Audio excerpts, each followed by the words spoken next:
Kapatid, isang malampag para sa Diyos na buhay. Amen. Yung malakas, wala namang ilalakas yan, mga kapatid.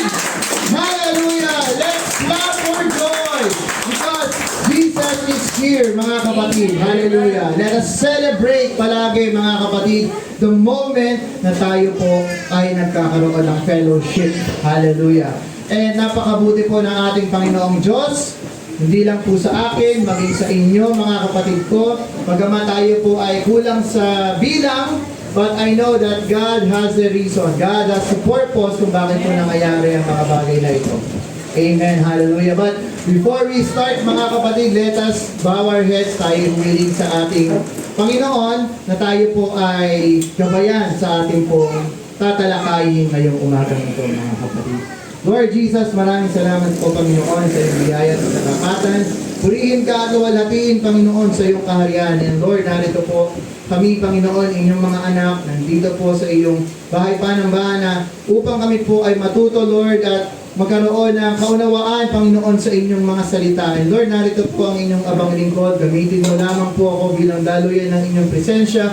Gawin mo kong tungtungan, Panginoon. Use my lips, use my mouth to be a channel of your glory, Panginoon. And Lord, naway sa aking pong gagawing pagtuturo, Lord, ay maturuan mo rin ako maging ang aking mga kapatid, Panginoon. And Lord, ikaw po ang manguna sa bawat isa na nandito, lalo na po ako, Panginoon. Kasihan niyo po ako ng inyong banal na Espiritu, O God, at pinapasain niyo na po namin ang lahat. May your will be done in this place. Purihin ka at luwalhatiin ka, amin nag-iisang Panginoong Jesus. Amen and amen. Hallelujah. Sayang, no? Kung marami sana tayo, marami sana ang makakapakinig ng salita ng Diyos. But, ang sabi nga po ng banal na kasulatan, whether 2 or 3 that are gathered in the name of Jesus, nandun ang presensya ng ating Panginoong Jesus. Hallelujah! And our topic for this morning, mga kapatid, is by grace. Because ang ating tema for this month is faith. And by faith, we are saved by the grace of God. So we are saved by grace and by grace alone. Let us read Ephesians 2:8 to 9, mga kapatid. For by grace you have been saved through faith, then that not of yourselves, it is the gift of God, not of works, lest anyone should boast. Mga kapatid, napakalinaw po ng sinasambit dito ng Apostol Pablo na we are saved by grace. And that is through faith. Dahil ito sa pananampalataya, mga kapatid. And bakit po? Ito po ay isang regalo ng ating Panginoong Diyos. Hindi po ito binayaran mo, hindi mo ito hiniling, hindi mo ito ginusto, but this is a gift from God. Amen? Amen. Ano sabi sa 9? Not of works, lest anyone should boast. Dahil mga kapatid, ang lagi nga po natin sinasabi, kapag ang kaligtasan ay ibinigay dahil of your good merits, or dahil mabuti kang tao, pinapanghina natin ang kapangyarihan ng Diyos. Sinasabi natin na, Lord, kaya lang naman ako niligtas dahil mabuti akong tao. Amen? And saved by grace through faith, this is a foundational Christian belief. Mga kapatid ko, tulad nga nung itinanong kanina ni Sister Jeneline, ano ba ang faith para sa atin? Ito po ay dinescribe na foundational belief natin, mga Kristiyano, because you can never be a Christian without faith. Amen. Amen? And that gift or that salvation is a free gift from God. So it means, mga kapatid, na ang eternal life and forgiveness cannot be earned through good deeds. Rather, it is entirely on God's unmerited favor, which we call grace. Amen? And paano natin ito matatamo, mga kapatid? And received by simply trusting in God. And that is called faith. So wag po tayo malilito, mga kapatid. Ang grace ay biyaya na bigay ng Diyos, na binigay sa atin ng libre, at paano mo siya ma-achieve? Dahil sa ating pananampalataya. Amen? Napakalinaw po, mga kapatid, ng ating pinag-aaralan, no? So hindi na po ito bago. At before we proceed, I just want to explain kung ano po yung ginagawa natin. Kasi meron po akong nakita about sa mga pagtuturo na ginagawa ng mga teachers and preachers. This is just a commercial, no? So, may dalawa pong klase, yung exegesis at exegesis, mga kapatid. Itong dalawang type ng pag-aaral na ito at pagtuturo, ito po, napaka-critical nito mga kapatid, lalo na sa ating mga Christians. And I encourage everyone na kung tayo ay gagamit ng pag-aaral natin sa salita ng Diyos, gamitin natin yung exegesis. I-search niyo po yan mga kapatid, napakaganda po niyan.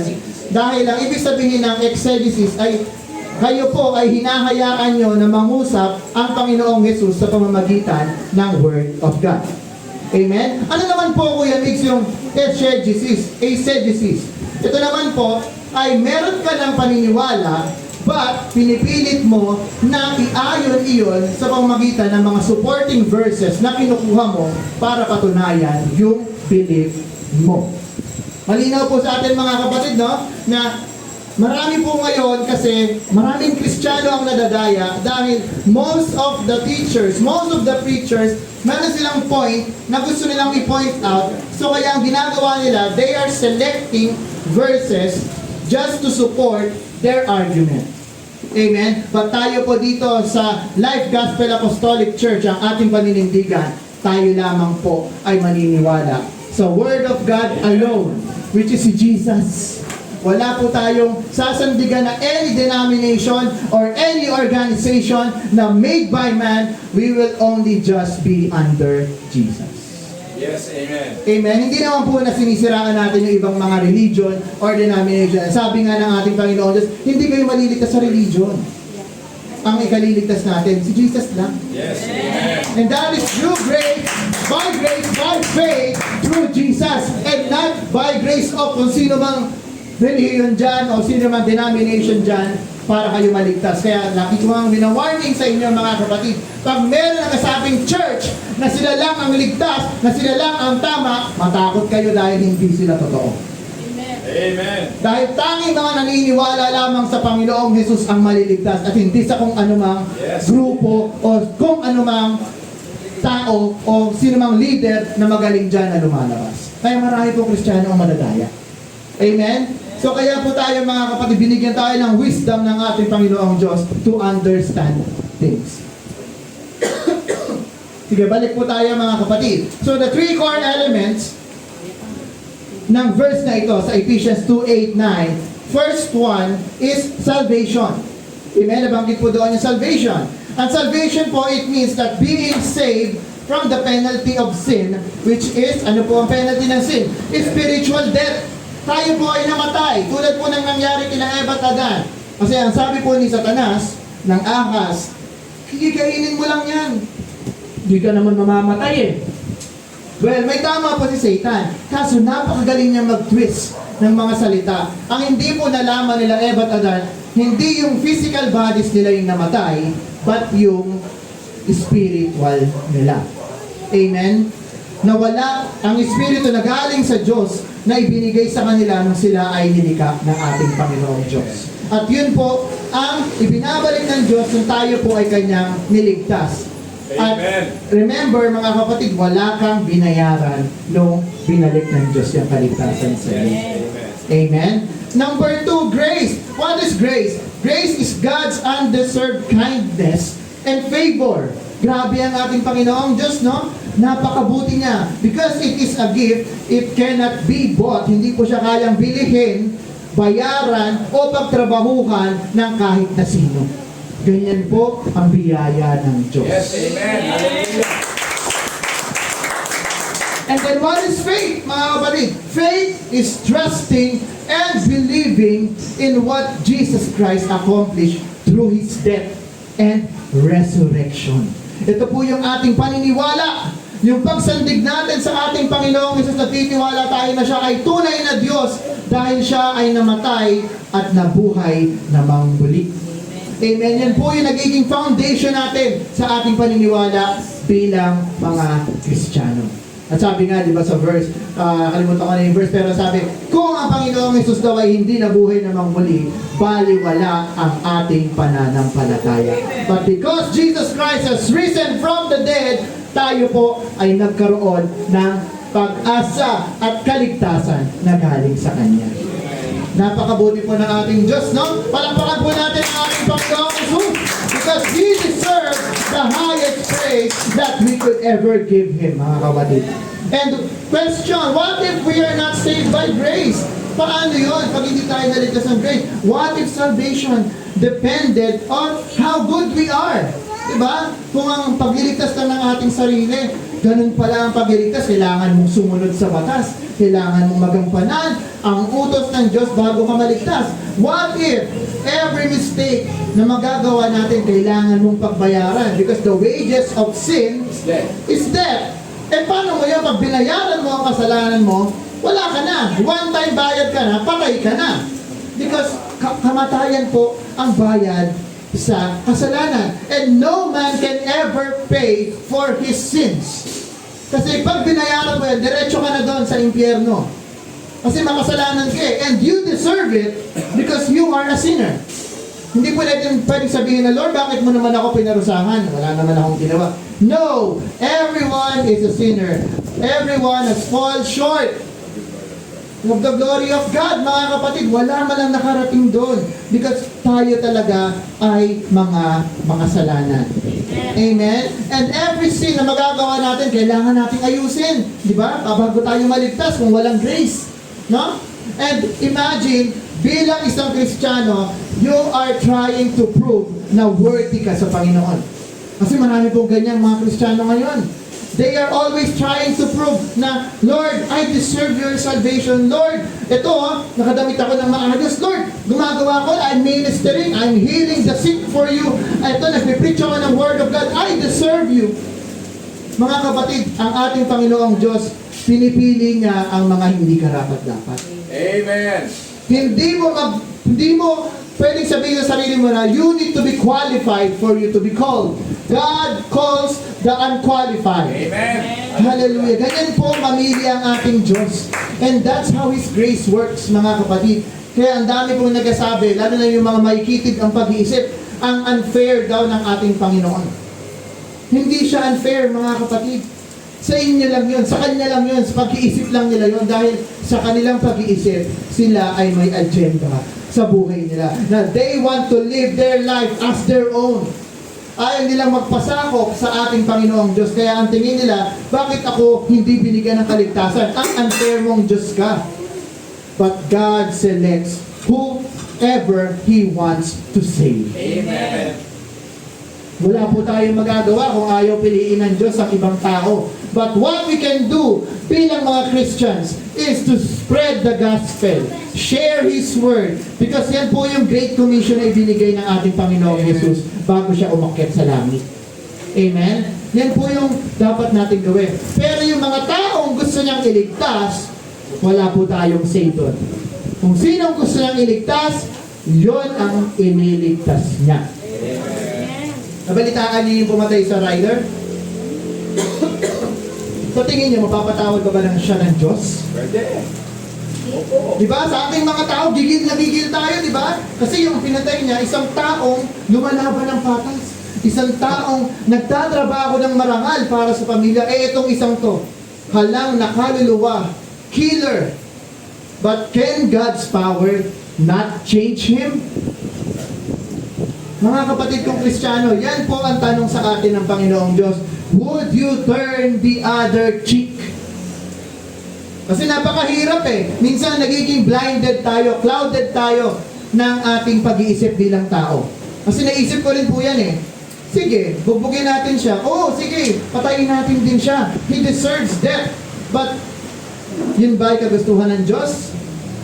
Ano ba sabi ng Diyos? Kahit sinong makasalanang tao ay kaya niyang patawarin. At ang kaya niyang piliin, kahit ang pinakamasamang tao, kaya niyang gamitin on His ministry. Naniniwala kayo? Amen. Kasi kung hindi kayo naniniwala, hindi kayo totoong Kristiyano. Ang pinaniniwalaan yung idea nyo, hindi idea ng Diyos. Kasi ganun po magmahal ang Diyos. Kasi you us, every one of us, hindi natin deserve ang kaligtasan. Kasi ang dami natin karumal-dumal na ginagawa against sa Panginoong Diyos. Yun lang na hindi mo pag-spend ng time para sa Panginoong Diyos, hinanakawan mo ang Panginoon. Totoo? Amen, di ba? Hindi na natin sasabihin yung mga monetary na yan. Kasi ang ating Panginoong Diyos hindi tumitingin lang sa kung anong kaya mong ibigay financially. Ang ating Panginoong Diyos tumitingin lalo na sa buhay mo. Kung ano ba yung binibigay mo sa pamamagitan ng buhay mo. Paano mo isinasabuhay? How do you show Jesus His worth? Pero ano binibigay natin mga kapatid? Puro bighati. Puro transgression para sa ating Panginoon Diyos. Patuloy pa rin tayong nagkakasala even though we have repented our sins. Diba? Nung tayo po'y nangako sa ating Panginoong Diyos na Lord, nung ako'y iligtas mo, hindi na ako gagawa ng masama. But why are we still sinning? Yan po ang laging tanong sa mga Christians. No? But that's a part of our sanctification, mga kapatid. Dahil tayo ay ginagawang puro ng ating Panginoong Diyos bago niya tayo harapin doon sa kanyang pagbabalik. Amen? And then, if we are not saved by grace, salvation will always feel fragile. Something we gain today and we lose tomorrow. Kung hindi tayo niligtas ng biyaya, lagi kang matatakot. Paano kaya kung ma-fail ko si Jesus ngayon? Eh di wala na yung salvation ko. Tanggal na.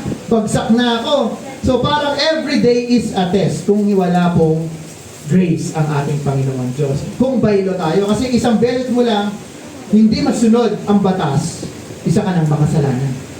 Eh ilan yung batas? Ang dami. Di ba? Hindi lamang po 10. Ang Israel umabot ng 600 plus ang kanilang mga batas. Amen? So tayo po, lalo ng mga Gentiles, mas marami tayong sinusunod na batas. So ganun po yung feeling nun. But we are so blessed, mga kapatid, dahil tayo ay niligtas sa pamamagitan ng biyaya. Balikan natin yung verse 4. It is by grace you have been saved through faith, and it is not from yourselves, it is a gift of God, not by works that no one can boast. Amen? So if salvation relied on works, ito po yung mga points natin. So kailangan natin, una, perfection is required. Kasi hindi mo kailangan wala kang mali kung walang grace, no? To earn salvation on your own, you must obey the entire law perfectly. Amen. Dapat hindi ka magmimintes. Ang sabi sa James 2:10, that whoever keeps the whole law but fails in one point, have broken all of it. Ganun po yun mga kapatid, na napakahirap pag nandun pa rin tayo sa under ng law.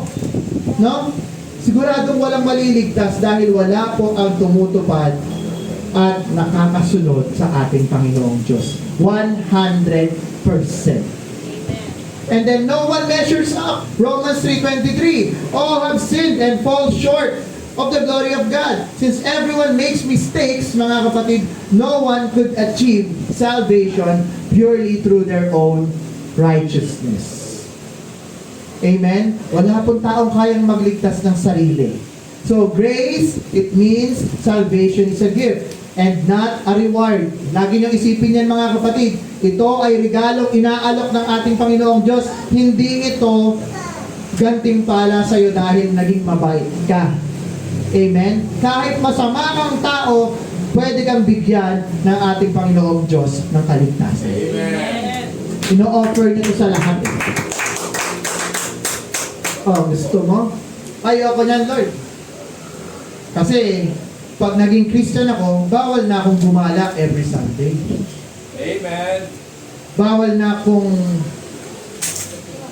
makipagchismisan. Bawal na akong mag-vape. Go.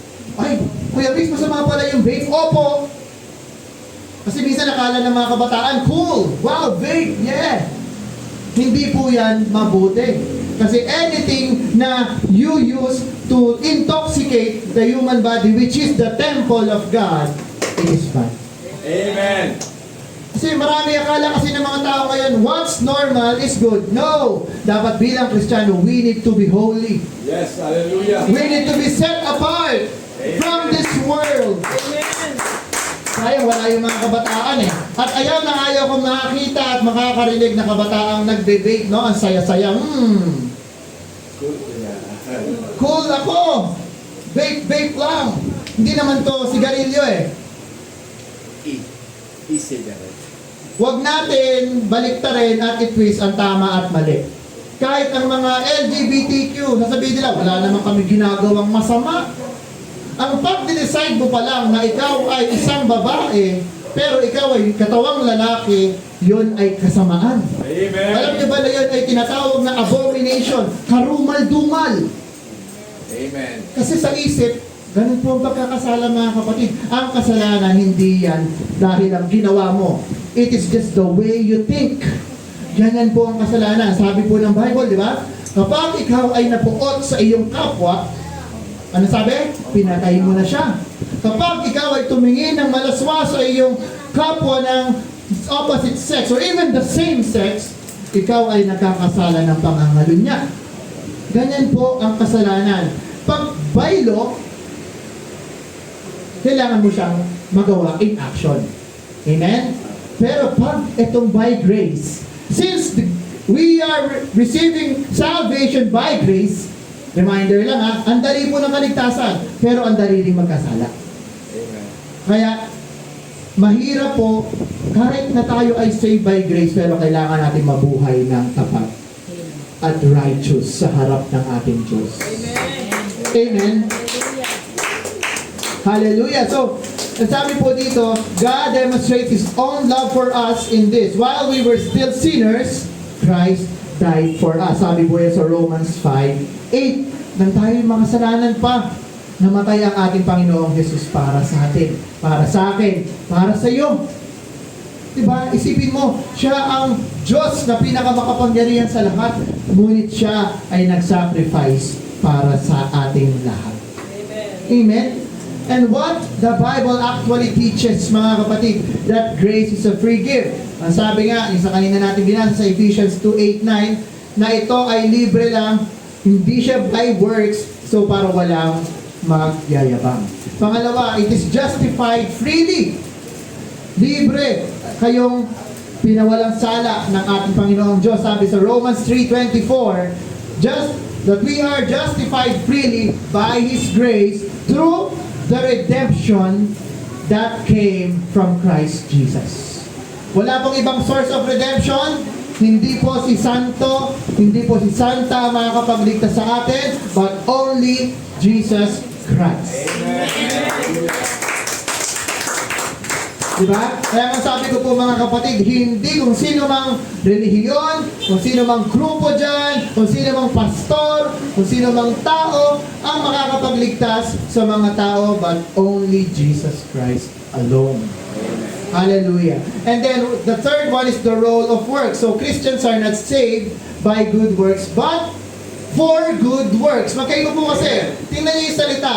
We are not saved by good works sa pamamagitan ng mabuting gawa, ngunit tayo ay niligtas para sa mabubuting gawa. Amen. Naigets nyo? Na tayo ay niligtas para tayo ay gumawa ng mabuti. Amen. Hindi po tayo gumagawa ng mabuti para tayo maligtas.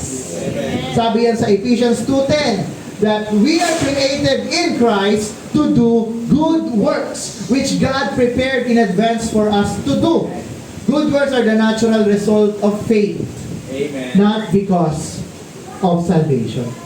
Hindi po siya cause ng salvation, yung good works natin. Sana malinaw po sa atin mga kapatid, no? Kasi marami pa rin po ang mga kapatid natin ang hindi pa naliliwanagan sa mga salita ng ating Panginoong Diyos. Baka hindi pa po panahon, baka meron pong sadyang oras para sa kanila na matutunan ito. Pa tayo mga kapatid, mapalad kayo dahil napapakinggan nyo ang salita ng Diyos. Amen. Amen? Dahil tayo mga kapatid ay niligtas para tayo makagawa ng mabuti. Kasi nung tayo hindi pa niligtas ng Diyos, hindi natin kaya yan. Amen. Wala pong pwede magyabang na ako, Lord, hindi ako nakapagsinungaling ever since, kahit hindi mo pa ako sinig, hindi ako nagsinungaling. Wala po. All men are liars. Amen. And God did not wait for us. Mga kapatid, hindi tayo hinintay ng ating Panginoong Diyos para maging perfecto bago niya tayo minahal. He loved us while we were still broken or while we are still sinners. And He died for us. He died for you dahil gusto kanyang iligtas. Amen. And that's the wonder of salvation is, mga kapatid. And hindi na nga siya binigay na sikreto sa atin eh. Nilantad na yan ng ating Panginoong Diyos. But why does everyone seem not to fully understand the goodness and the grace of God na binibigay niya sa atin? So that is what, when we understand grace, pag naintindihan niyo ang biyaya ng Diyos, mga kapatid, ito ang masasabi namin. Obedience is no longer driven by fear. It becomes a response to love. Amen. Hallelujah. Kasi yun yung kinatatakot ng mga Kristiyano eh. Ang pagsunod.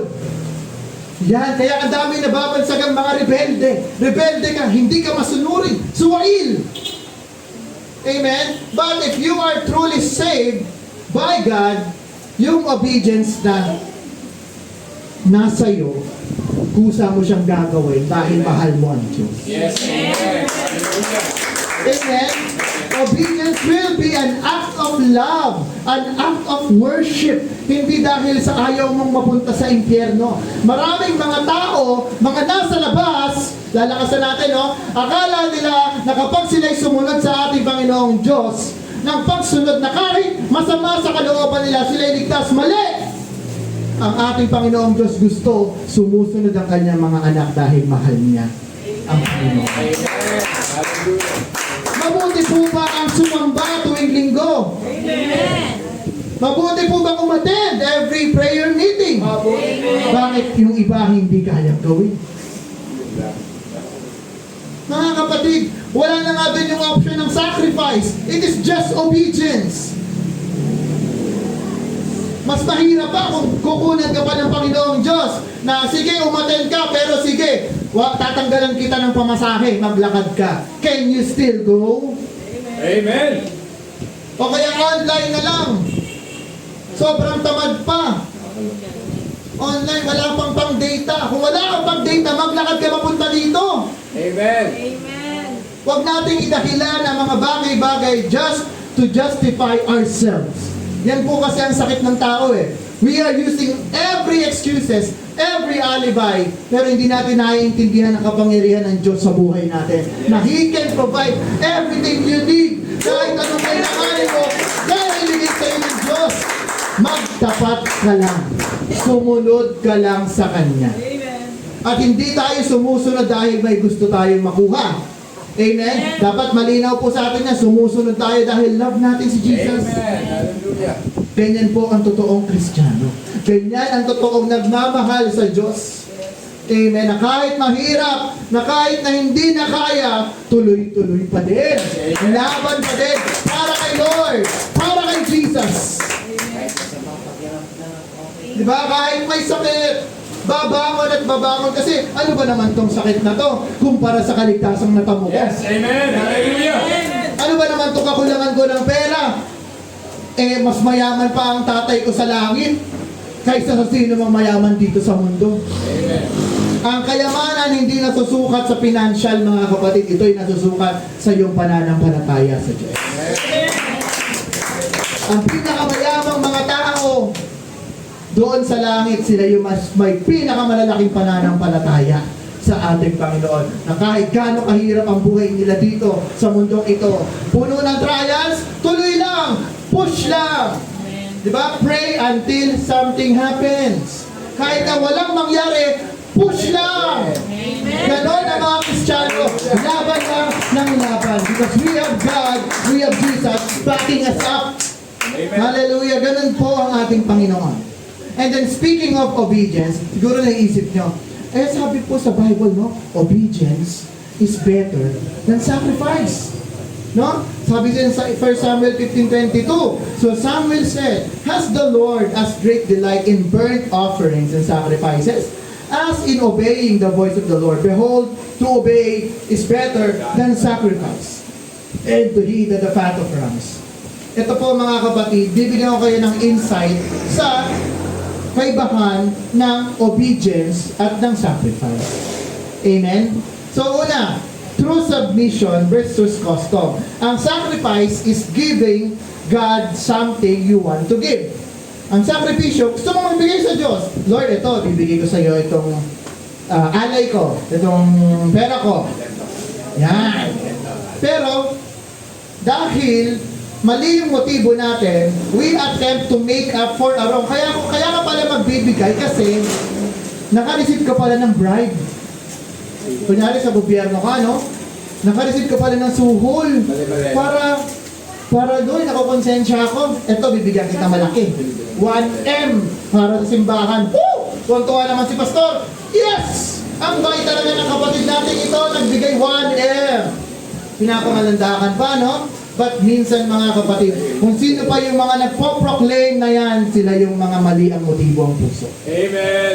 Alalahanin nga mga kapatid, nasa Bible yan, about sa widow na nagbigay ng 2 barya. Ang sabi ng Panginoong Jesus, ito na, giving na.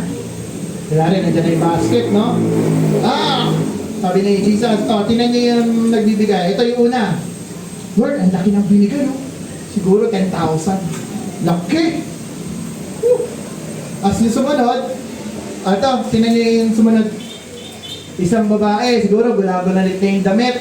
Tapos, paghulog, kumalansing pa. Ayun! Sabi siguro ng mga disciples, bariya. So, tinanong ng ating Panginoong Jesus, sino ang nagbigay ng mas malaki sa kanilang dalawa? Sabi, syempre Lord, yung 10,000, laki. 10K yun, saka makakita ng 10K. Pero sabi ng Panginoong Jesus, na ang nagbigay ng mas malaki ay yung nagbigay ng kakarampot na dalawa. Dahil yun na lang ang natitira niyang pera, ibinigay pa niya sa ating Panginoong Diyos. Amen. Hallelujah. Ganun po ang kaibahan nun. Pero hindi po yung sacrifice, siya po ay sumunod.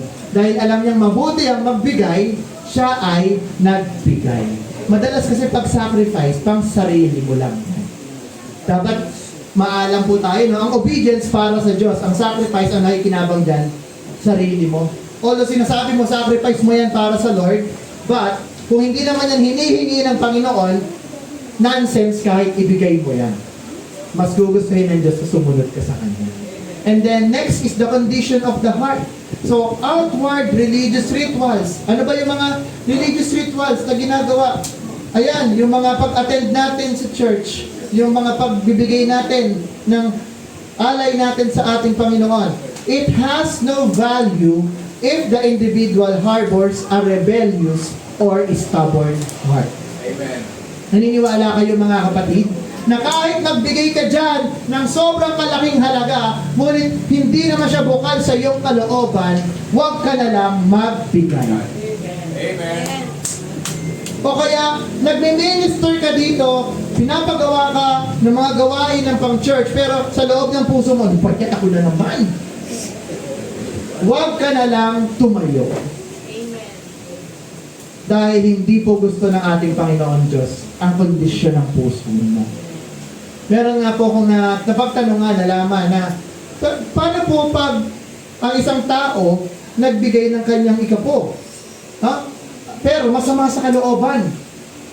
May narinig ako ang sabi, as long as nag-o-obey siya, binibigay niya yung karapat dapat sa Panginoong Diyos kahit masama ang kalooban niya. Tama yun, nag-o-obey siya. Napaisip ako, ganun ba ang gusto ng Panginoon? Hindi po mga kapatid, ang gusto ng Diyos na kung wala ka, di wala. Amen. Kaysa magbigay ka, mamilit ka, pero masama sa kalooban mo, hindi po gusto ng Diyos yun. Kaya nga sabi doon sa 2 Corinthians na magbibigay ka what your hearts desire. Yes. Kung ano ang gusto ng puso mo, maluwag sa kalooban, kahit sa paglilingkod. Kung ang pagsisimba sa'yo ay kabigatan, huwag ka na lang magsimba. Okay lang yun. Maintindihan ni Lord John. Dapat kung tayo ay magsisimba, magsamba tayo sa ating Panginoon na may kagalakan, may excitement. At pupunta ka lang dito dahil napilitan, huwag ka na lang pumunta. Tapatan na tayo dito mga kapatid kasi sayang lang ang panahon mo, mamasyal ka na lang. Diba? Kasi pupunta ka, masama ang loob mo, nakamangot ka pa. Napilitan ka lang, sumama ka lang dahil may sinamahan ka lang. Huwag ka na lang pumunta. Amen. Nagsasayang ka lang ng oras, it will not save you. Kasi ang totoong nakikinig sa ating Panginoong Diyos, they obey. Amen. Hallelujah. Masakit ba? Masakit? Masakit, no? Amen. That's the Word of God. Kailangan kasi magising tayo mga kapatid sa katotohanan. Minsan akala kasi natin napakabait ng Diyos eh. Oo, ang bait niya. But we need to be fair with Him. We need to obey His words. And faith over works mga kapatid. God ultimately desires a relationship founded on what? Trust, listening, surrendering, rather than the performance of religious duties. Ayan ang Panginoong Diyos, sige, ang galing-galing mo ang tumugtog, ang galing mong umawit, para sa mata ng mga tao, ikaw pa yung representative sa buong Pilipinas, no? Marami pong ganyan. They want fame, but they don't deserve that. Dahil ginagawa nila yun for their own. But if you do it for God, kahit nandito ka lang sa isang lugar na to, dito sa Life Gospel sa Molino, na hindi naman kilala ng kahit na sino, pero ang ating Panginoong Diyos, He sees you. Nalalaman niya ang katapatan mo, ang paglilingkod mo. Aanhin mo ang fame. Aanhin mo. Nakilala ka sa buong mundo pero hindi ka kilala na nag-iisang Diyos. Mas okay pang hindi ako kilala. Pero kilala ako ng hari ng mga hari at Panginoon ng mga Panginoon. At kilala niya ako by name. Amen. Dapat ganun din kayo. Kung may hahangarin kayo, huwag niyong hangarin maging famous. Yan ang gusto ng mundo ngayon eh. Magpa-vlog ako, uso. Kahit walang kita, basta sikat. May minimum ako dapat na followers. Ilan ba? 1,000. Tapos, kailangan may, ako lagi, everyday akong task, daily task. Magpo-post ako ng 3 reels, 3 short video, pero magbasa ng Bible, wala. Marami po akong kilalang ganyan. Inuubos ang oras sa walang kapararakang panahon.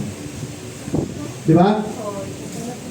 Hallelujah. Sana maliwanagan tayo mga kapatid, no? Because this is God's message for every one of us. Hallelujah. And then, next, even baptism. Ito, isang magandang point ito mga kapatid. It reflects this truth. Yes, the Lord calls us to be baptized. Yes, no? Amen. We are called to be baptized. But when someone understands grace, kung nalalaman natin ang biyaya ng Diyos, they are not baptized because they were commanded. Hindi ka magpapabautismo dahil inutos. Hindi, sabi mo Kuya Mix, okay naman sumunod sa ating Panginoon Diyos. Kung ikaw ay magpapabautismo dahil lang iniutos ni Pastor, ay, kailangan mo yan kasi no one can enter the kingdom of God if you are not baptized. Totoo po yun.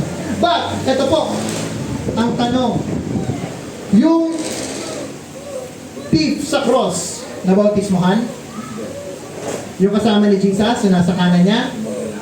Yung magnanakaw? Hindi siya nabautismohan. Pero ligtas pa siya? Opo. Yes! Ang sabi niya sa Panginoong Jesus, Lord, remember me when you go to your place. Tapos sabi ni Jesus, sige, ngayon din, you will be with me in paradise. Pero hindi siya nagpabautismo, hindi din siya nagrepent, hindi na siya nakagawa ng mabuting bagay. But he is still saved. Yes, hallelujah. And that's the proof that salvation only comes by grace through faith. Amen. And repentance and baptism comes after salvation. Amen. Marami rin pong mga Kristiyano ang nalilito pa. Ano ba talaga? Kailangan kong magrepente. Kailangan kong magpabaptize para ma-inherit ko ang kingdom of God. Nakasulat yon, yes. Pero isa yung gampanin mo at yun ay bunga lang yung pagmamahal sa ating Panginoon Diyos. Amen. I will explain that further sa inyo mga kapatid para mas lalo nating maintindihan. So, we are excited to be baptized, no? Lahat naman yung naging Christian, excited ka mabaptize eh. Amen. Kasi nung ikaw magpapabaptize, you are proclaiming that I am a follower of Jesus. Amen. Ayun po yung meaning niyan. That we are immersing kung ano man yung nangyari sa ating Panginoong Jesus. Dahil siya nilibing, nabuhay namang muli. Parang sa bautismo sa tubig. Tayo ay inilubog at iniahon na para ba tayo'y nagbago. Ganun po yan. It's a symbol na ikaw ay, kumbaga, kasama ka na sa gang. Christian ka na. Legit. Hindi ka lang sabit. Di ba? Hindi ka lang yung pasama-sama lang. Kumbaga, legit ka. Member ako talaga sa kaharian ng Diyos. Kaya nga, kapag hindi ka nagpabautismo, kahit kaya mo, dahil ayaw mo, talagang hindi ka makakapunta ng langit kasi ayaw mong i-proclaim na Jesus is Lord.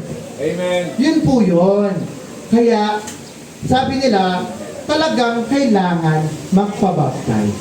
Opo. Hindi po natin sinasabi dito na, ay sabi pala ng church na yan, kulto yan kasi hindi sila naniniwala sa repentance and baptism. No! Tinatama lang natin ang sequence kung paano siya gawin. Amen. Kasi maraming Kristiyano ngayon, maraming alam, pero mali ang pagpapatupad. Parang gobyerno natin, maganda ang constitution, pero dahil corrupt ang mga namumuno, corrupt din ang interpretasyon ng batas. Amen. Pero sa ating Panginoon, dahil ang book of life, ang Bible ay binigay, marami rin nag-interpret. So marami rin nagkaroon ng self-interest. Sige, i-interpret ko to na ang tithing ay dapat ibigay talaga. Na kahit na hindi naman talaga siya itinilaga, na ito'y para sa mga Israelites lang, sasabihin natin na kailangan nilang magbigay ng exact amount. Naniniwala kayo? Kasi it is never said in the New Testament, but I believe in the principle, even Abraham believed in faith, na siya'y nagbigay kay Melchizedek. How much did he give? 10%. So ikaw, you are being saved by grace. And si Abraham, wala pang batas noon mga kapatid. And he knows that the grace of God is there. Because sinamahan sila ni Melchizedek, but he gave that much. Tayo, mga kapatid, na we are saved in faith through Christ, na bakit mas onti ang ibibigay mo, knowing na wala kang binayaran para sa kaligtasan mo? Bakit ganon? Dapat hindi na po nagiging question sa atin yan. Yung mga pagbibigay na yan. If we obey, we obey. Sabi nga po sa army, no? Obey first before you complain. Dapat ganyan po sa ating Panginoong Jesus. Obey first, because if you obey, surely goodness and mercy shall follow you all the days of your life, and we shall dwell in the house of the Lord forever. Ganyan po ang pananampalataya ni David. Dapat ganun ang pananampalataya mo, na may inaasahan ka. Diba? Grabe, no? So, sige, tuloy tayo. So, bigyan ko lang kayo ng views, ng dalawang view dito about sa baptism. Ayan. So, bilisan lang natin, baka ma-OT na naman ako, no? So, this tradition, sa Catholic and Eastern Orthodox views, ang sabi nila dito, na ang baptism is required for whom the gospel has been proclaimed. So, required po yan. Pero, may mga sinatawag pa pong ibang baptism ang Catholic Church. Kung makikita niyo po yan. Meron sila tinatawag na baptism of blood. Na ito po ay ma-achieve ng isang Christian kapag siya daw ay nag-martyr. Namatay sa pamamagitan ng faith kahit hindi siya nabautismohan sa tubig, pero pinatay siya dahil sa pangalan ng Panginoong Jesus. Okay na yun. Saved daw sila na. And then baptism of desire. Ano naman daw ito? Sincere repentance and the desire for baptism, pero hindi nila nagawa. Parang ito yung sumisimbolize doon sa magnanakaw na katabi ng ating Panginoong Jesus. But it doesn't mean that it's a baptism, no. It's just because of faith. Yun lang yun. That's the bottom line, na ligtas yung taong yun dahil sa kanyang pananampalataya. And pinili siya ng Panginoong Jesus. Kasi pwede naman sabihin ni Jesus, okay lang, get fine. Diba? Pwede naman siya mag-respond na ganun eh. Pag sinabi nito magnanakaw, Lord, alalahanin mo ako pagdating mo sa iyong kaharian. Sabihin lang ni Jesus, ox, naka-thumbs up lang. Na? So, siguro kachat niya si Jesus ngayon, nag-thumbs up lang. Pero ano sabi ni Jesus? Dahil pinili siya na maligtas, sinama siya. Ngayon, pero yung isa bakit hindi naligtas? Hindi siya pinili. Kaya wala po tayong pwedeng sabihin sa Diyos na unfair ang ating Diyos. Because sobrang fair niya, mga kapatid. Napakabuting Diyos ng ating Panginoon. And then, ang sabi rin sa John 3:5, ito yung kay Nicodemus, na verily I tell you that no one can enter the kingdom of God without being born of water and of the Spirit. And sabi rin sa Mark 16:16, the one who believes and is baptized will be saved. Oo nga, no? So kung babasahin mo, hindi kailangan nga na maligtas tayo niyan. Para maligtas, kailangan natin magpabaptize. Kaya nga sa ibang churches, pinipilit nila ang mga miyembro nila to speak in tongues. Di ba? Alam natin yan. Na yun daw ay ang baptism of the Holy Spirit. Definitely wrong application.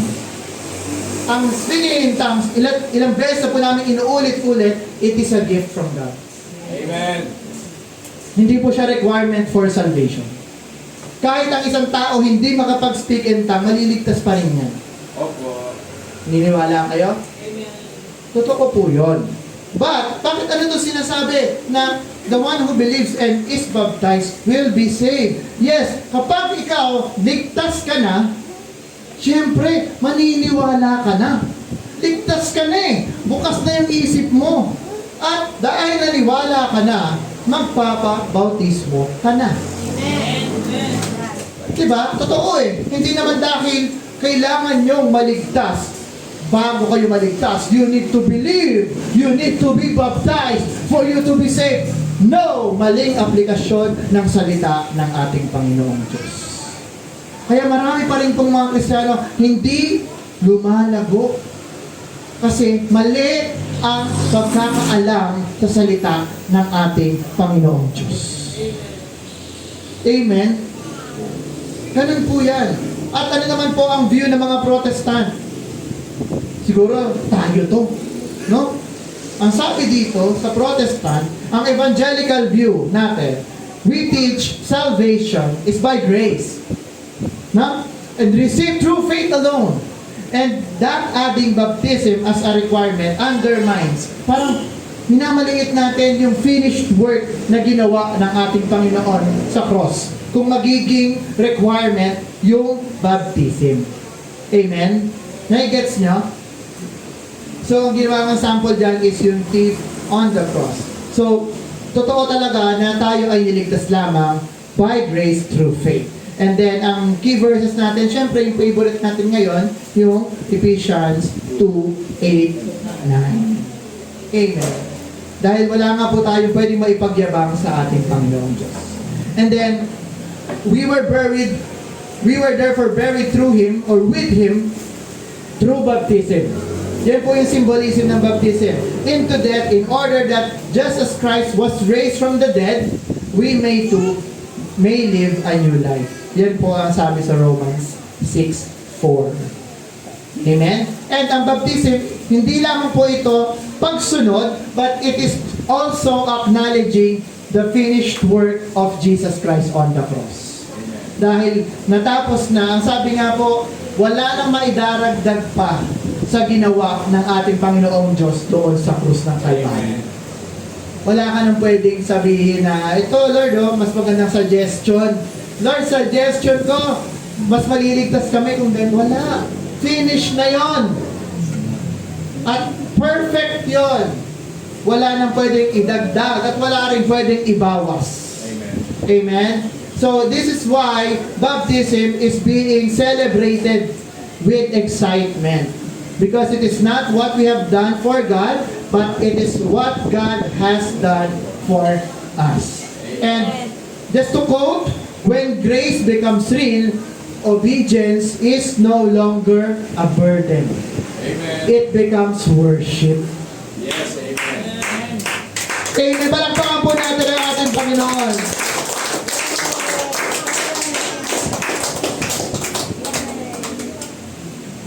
Napakatotoo po nito, mga kapatid. Kasi marami pong Kristiyano nagsasabi, ang hirap maging Christian, ang hirap sumunod sa Diyos. But remember, kapag tayo ay totoo sa ating Panginoong Diyos, ang pagsunod madali. Amen. Dahil ito ay yung pagbibigay natin ng papuri at pagsamba at pagluwalhati sa ating Diyos. Na you deserve the glory, you deserve the honor, all the praises sa pamamagitan ng gawa ko. Sabi nga ni James, di ba? Show me your faith without your words, but I will show you my faith through my works. Kasi tayo ay gumagawa dahil tayo ay nagmamahal sa Diyos. Amen. And grace does not make a person lazy. Hindi dahil tayo niligtas na, tayo'y magiging tamad-tamad na. Ay, okay na, ligtas naman ako eh. So, hindi na ako gagawa kasi kahit naman hindi pala ako gumawa, mapupunta pa rin naman ako sa langit. No! Mali po yung idea na yun, mga kapatid. In fact, kapag tayo ay truly captured by the grace of God, mas lalo kang sumisipag, mas lalo kang nagiging active, mas lalo kang umaattend, mas lalo kang nagsisimba, hindi ka na nalilate. Amen. Amen. Ganon kapag naintindihan natin ang salita ng Diyos. Nagkakaroon tayo ng passion, nagkakaroon tayo ng zeal, na tayo masipag na, hindi na tayo tatamad-tamad na linggo na naman. Ay, Sunday na naman. Ayoko nito eh. Okay pa eh. Pero ang mga Kristiyano, pag Sunday, hulo, Sabado na pala. Uy, Sunday. Teka, handa na ako. Ito na yung damit ko. Uy, ito na. Agahan ko, mag-a-alarm ako. Kaya hindi nalilate ang mga excited. Amen. No? Kailan pa na-late ang mga excited? Hindi po pwedeng ma-late ang excited. So excited ba kayo sa ating Panginoong Diyos? Dapat excited tayo, hindi natin kinakatamaran to. Kahit na sabihin natin, ang liit-liit lang naman yan, ang onti-onti lang naman dyan. But ang kasama natin dito ang Panginoong Jesus. Amen. Hindi ba sapat yun? Mga kapatid, hindi hadlang ang lugar, hindi hadlang ang init, hindi hadlang ang oras para ikaw ay magpuri sa Diyos. Amen. Binibigay yan dahil karapat dapat yan ibigay sa Diyos. Amen. And the heart begins to desire obedience even more. Dapat, the more na nakikilala mo ang Panginoong Diyos, the more na magde-desire ka na, Lord, gamitin mo pa ako, Lord, tulungan mo ako na mas maging maayos yung pagkakaintindi ko ng salita mo. Dapat ganun po tayo. Sana nga, ang prayer ko nga mga kapatid na, since sa akin po, dumating na po yung time na naiintindihan ko na po ang Word of God, higit pa sa dati kong pagkakaintindi, ang prayer ko mga kapatid, na sana dumating din siya sa inyo. Kasi, ang sarap ng feeling mga kapatid ko kapag nagigets nyo yung mga salita ng ating Panginoong Diyos. Hindi dahil sa unbiased opinion, hindi dahil sa, ito yung sinabi ng pastor ko eh, hindi dahil sa, ito yung sabi ng mga dati pang napagturuan sa akin eh. Kung hindi dahil ang Panginoong Diyos ay nangungusap sa atin personally, kung tayo ay nagbabasa, may sariling mensahe ang Diyos sa'yo.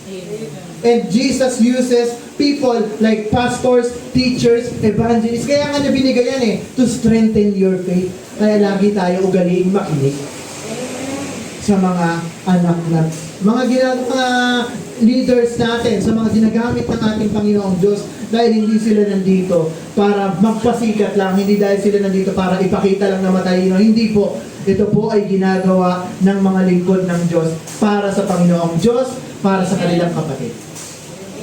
So let us appreciate everyone na naglilingkod sa ating Panginoong Diyos. So palakpakan natin ang ating Panginoong Diyos sa kabutihan. Amen. Grabe, no? Nung inaaral ko ito mga kapatid, hindi ko mapigil ng maiyak. Sabi ko, Lord, grabe pala ang mga mensahe mo sa amin. Ganito pala kapag naiintindihan mo ang kabutihan ng ating Panginoong Diyos. Na kahit sa simple topic lang ng grace and faith, na ilang ulit na natin napapakinggan na ilang taon na yan eh. Alam ko na yan, Kuya Ray, Kuya Migs. Bakit tinatapik pa yan? Ngunit ganun na lamang yung pag-ibig ng ating Panginoong Diyos sa atin na ipapaalala niya sa atin yan dahil gusto niya na tayo will always be reminded about the goodness na ibinigay niya sa atin. Amen. At lagi pa rin ina-argument yan yung John 3:16, no? For God so loved the world that He gave His only begotten Son, that whosoever believes. Kasi mayroon nga namang whosoever believes in Him should not perish but have everlasting life. Ang meaning po niyan, mga kapatid, whosoever believes, you have been saved, pero hindi ka naniwala. Do you think ligtas ka? Sa tingin ko, ligtas ka pa din. Dahil ang Panginoon Diyos may sarili siyang kapangyarihan na pag pinili ka talaga. Walang makakapag-alis sa kamay ng Diyos sa kanyang mga anak. Naniniwala ako niyan. Marami naman mga akala nilang pinili sila, pero hindi pala. Marami pong ganon na naiintindihan ko po yan na ganun pala kumilos ang ating Panginoon. So lagi po nating ipag-pray sa ating Panginoong Diyos na, Lord, nawa ako sana isa sa mga pinili mo.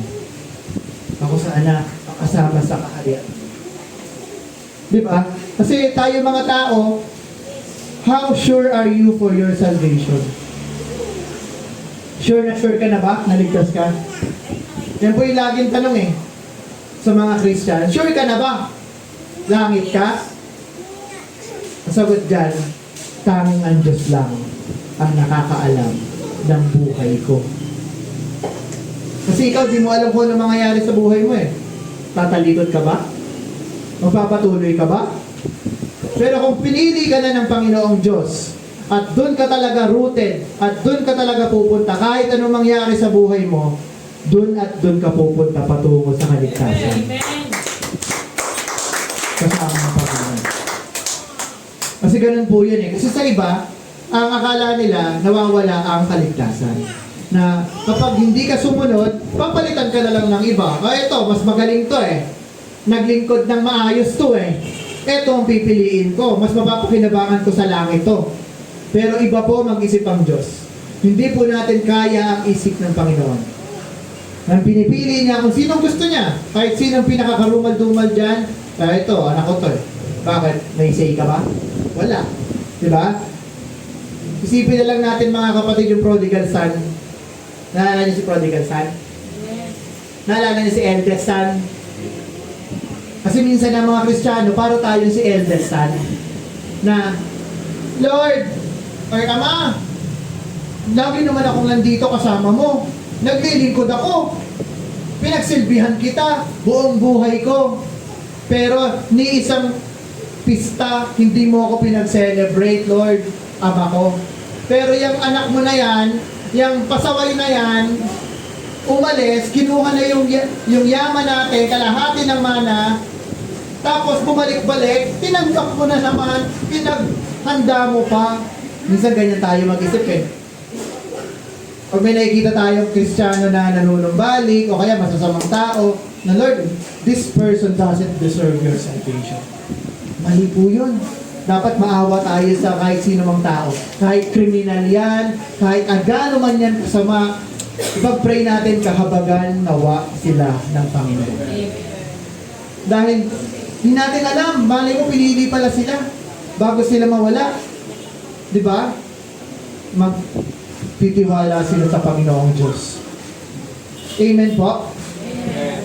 Amen. Basahin din natin Galatians 3:26-27. For you are all sons of God through faith in Christ Jesus.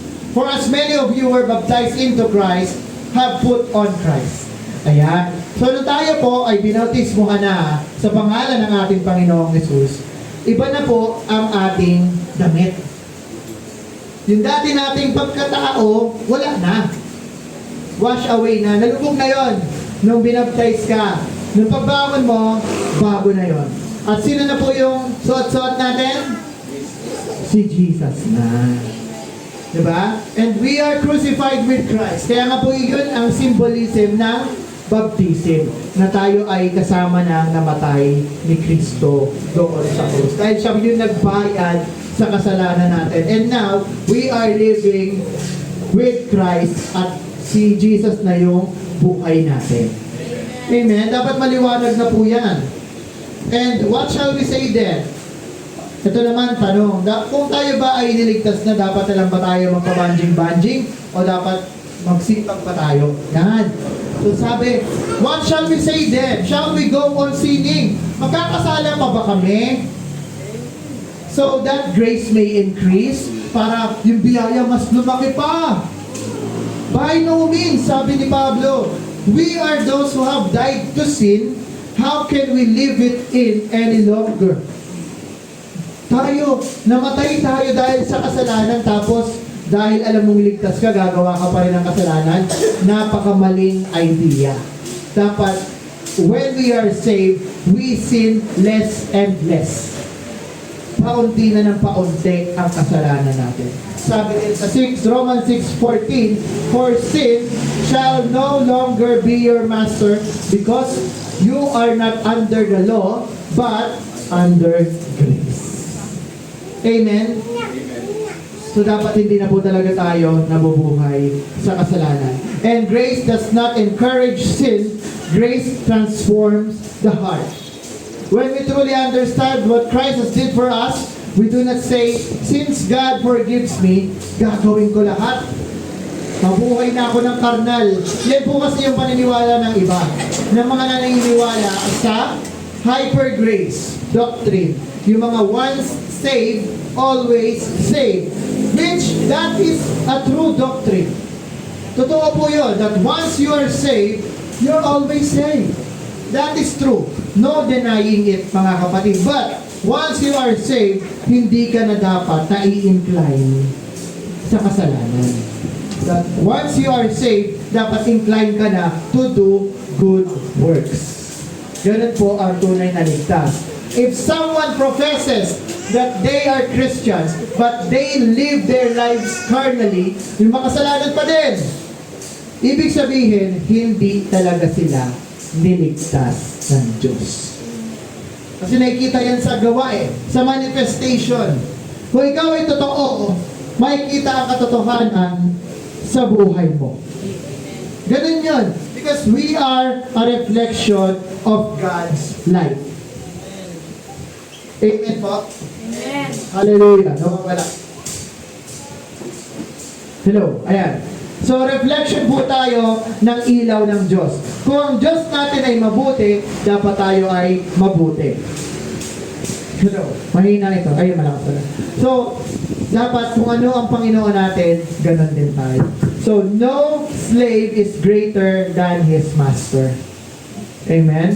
Sabi po sa Titus 2:11-12, for the grace of God that brings salvation has appeared to all men, teaching us that denying ungodliness and worldly lust, we should live soberly, righteously, and godly in the present age. So dapat lamang po talaga na we should not do those things anymore. Yung mga ungodliness, worldly lust, dapat ano yung dapat natin ginagawa? Dapat tayo maging maayos, righteous, godly. 'Di ba? So we will say, because God has been gracious to me, I want to honor Him with my life. Dahil mabuti ang Diyos sa akin, papakita ko ang kabutihan ng Diyos sa pamamagitan kung paano ko isabuhay ang buhay ko. Amen. Ikaw, paano mo sinasabuhay ang buhay mo? Nagpupuyat ka ba dahil lang nagbababad ka sa cellphone? Nagsasayang ka lang ba ng oras mo dahil lang sa mga bagay na walang kwenta, kakanood ng reels? O kakagawa ng reels? Kasi matagal po yan nag-edit pa yan. Diba? So if we love God, we work for Him. Work out your salvation. Pakita mo. Hindi lang iniligtas ka na, pero payat ka. Kasi hindi ka kumakain Hindi ka nagwo-workout. Dapat ang mga Kristiyano ready lagi sa battlefield. Kasi ang laban is not with the physical, but in the spiritual world. Dapat ready. Pinapalakas natin to spirito natin. Para pag may ipagsubok, ready harapin. Kayang malampasan dahil kasama si Kristo. And sabi rin po sa 2 Corinthians 12:9, and He said to me, my grace is sufficient for you, for my strength is made perfect in weakness. Therefore, most gladly I will rather boast in my infirmities, that the power of Christ may rest upon me. Amen. Grabe talaga si Apostle Paul, no? Sabi niya, mas maipagyayabang ko pa yung aking mga kahinaan. Alam niyo kung bakit? Para mas makita ang kapangyarihan ng ating Panginoong Jesus at mas gumalaw siya at gumawa siya sa aking buhay. Amen. Kaya hindi po talaga optimal sa mga Kristiyano ang mabuhay ng marangya. Alam niyo kung bakit? Kasi kapag nabuhay kayo ng puro comfort, hindi mo na mapipraise ang Panginoon eh. Hindi ka na hihiling sa Kanya, Lord, tulungan mo ako, hirap na ako. Eh kung nakahiga ka sa bed of roses na walang tinik, kung ang iniinom mo ay laging napakasarap na wine, kung ang kinakain mo ay laging fried chicken, hindi ka na makakadaing sa ating Panginoong Diyos na, Lord, bakit daing na naman ang ulam ko? Pero dahil si Paul ay tapat, mas gugustuhin niya pa na siya ay maghirap para kay Kristo. Dahil doon, mas nakakatawag siya, mas may more time siya kay Jesus kaysa sa mga bagay na sasayangin niya dahil sa karangyaan ng buhay. Amen. Kaya nga nakakapagtaka eh, bakit yung mga religious leaders nagpapayaman? If they know that we need to lay treasures up in heaven, but why are they laying treasures here on earth? That's the biggest question. Alam niyo nga, may dumating na nga sa isip ko. Before, dati pa to, sabi ko, manghahamon ako ng mga pastor. Hindi naman ako bastos. Kaya sabihin ko, kaya mo bang ibenta ang ari-arian mo lahat? Tapos ipapamahagi sa lahat ng miyembro mo? Itetest lang natin sila kung gaano katotoo ang pananampalataya nila sa Panginoong Diyos. Kasi dapat ang isang lingkod ng Diyos umaasa lang sa biyaya ng Panginoon. At ang biyaya na yan ay binibigay sa pamamagitan ng mga members sa mga tao. So ganun po ang ating Panginoon. Kaya nakakalungkot minsan, they are building and building buildings, building and building their careers, building and building up their name, but they are not building their life in Jesus. Amen. Nakakalungkot, they are sikat, nagiging sikat pa nga eh, di ba? Pero mas nagiging sikat pa sila kaysa sa pinapangaral niya. Doon ko na-realize mga kapatid na marami talaga sa huling panahon tatawag sa Panginoong Diyos. Kakatok sa pintuan ng kaharian ng langit na nagsasabi, Lord, Lord, nag-preach ako ng word mo, nagpalayas ako ng mga masamang espiritu, nagpagaling kami ng mga may karamdaman using your name. Nag-worship kami, Lord. Tumalon-talon pa nga ako eh, tumulo pa nga uko, nag-speak in tongues pa nga ako eh. Pero ano sabi sa kanila ng Panginoon? Lumayo kayo sa akin. Hindi ko kayo nakikilala. Amen. At saan sila pupunta? Sa kabila. Dahil para silang mga lahi ni Moses na nakatanaw lang sa kalangitan. Ngunit hanggang doon lang, hindi sila makakapasok. Kung prerequisite ang baptism, repentance, kasabihin nila, nagrepent ako, Lord. Nagpabaptize ako, Lord. O, pasok na dapat ako sa minimum requirements na papasok sa langit. But ang salvation is by grace and by grace alone through faith. Mali ang faith nila. Yun lang kasi ang dahilan eh. Naglingkod dahil hindi sa Panginoong Hesus. Naglingkod dahil para sa pansariling kagustuhan lang. Sana maliwanagan sila, and I pray that those who are blindly having faith sa Panginoon Diyos maliwanagan. No? Siguro kung gano'n ang mga Kristiyano, lahat na siguro ng tao, maraming maliligtas. Pero hindi nga po gano'n ang plano ng Diyos. Kakaunti lang talaga. Amen? And even in our obedience, we must remain aware something is important. It is still Jesus who is working in us.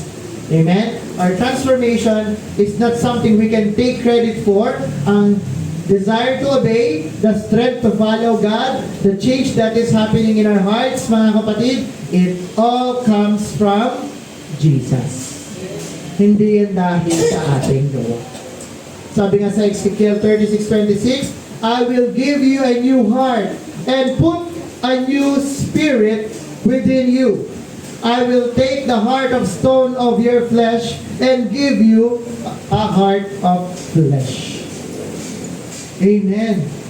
And sabi rin sa Philippians 2:30, for it is God who works in you to will and to act in order to fulfill His good purpose. So ang ating Panginoong Diyos pa rin talaga ang gumagawa sa atin at hindi tayo sa ating sarili lang ang gumagawa sa atin.